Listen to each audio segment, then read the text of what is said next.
எங்க வீட்டு பிள்ளை வெற்றி பெறுகிறது, வெள்ளி விழா கொண்டாடுகிறது, பெரும் லாபம் கிடைக்கிறது. சிட்டி ரைட்ஸ் அவர் வாங்கியிருந்தார் எம்ஜிஆர்.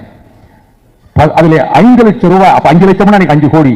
இதை நாகிரெட்டிக்கு தபால்ல மிக அதிகமான லாபம் வந்துவிட்டது. பட தயாரிப்பாளருக்குத்தான் அது சேர வேண்டும் என்று இவர் அனுப்பி வைக்கிறார். நாகிரெட்டி மறுநாள் அவர் ஒரு கடிதத்தை அனுப்பி வைக்கிறார். நீங்கள் கொடுத்ததை நான் வாங்கிக் கொண்டேன். நான் இப்பொழுது 5 லட்சத்து 1 ரூபாய் உங்களுக்கு அனுப்பியிருக்கிறேன். ஏழைகளை தேடி பிடித்து உதவி செய்வதால் இந்த பணம் ஏழைகளுக்கு போய் சேரும் என்பதனால் நான் உங்களுக்கு அனுப்பி வைத்திருக்கிறேன் என்று சொன்னார்.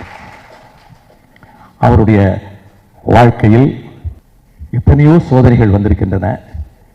ஆனால் எந்த கட்டத்திலும் நீங்க அந்த நாடோடி மன்னன் படத்தை சொன்னனே, எனக்கு பிடித்த காட்சி, கணவன் என்று கருதி கரங்களை பற்ற வருகிற போது அரசியாக நடிக்கின்ற எம்என் ராஜம் அவர்கள் நெருங்கி வருகிற பொழுது அவர் விலகிச் செல்வார். நான் உன் கணவனே இல்லை என்பார். கண்ணதாசன் வசனம், ரவீந்திரன் இன்னொரு வசனம். அப்பொழுது அதை தடுத்துவிட்டு சொல்வார், நான் உன் கணவன் அல்ல. அந்த வசனம் அவ்வளவு அற்புதமா இருக்கும்.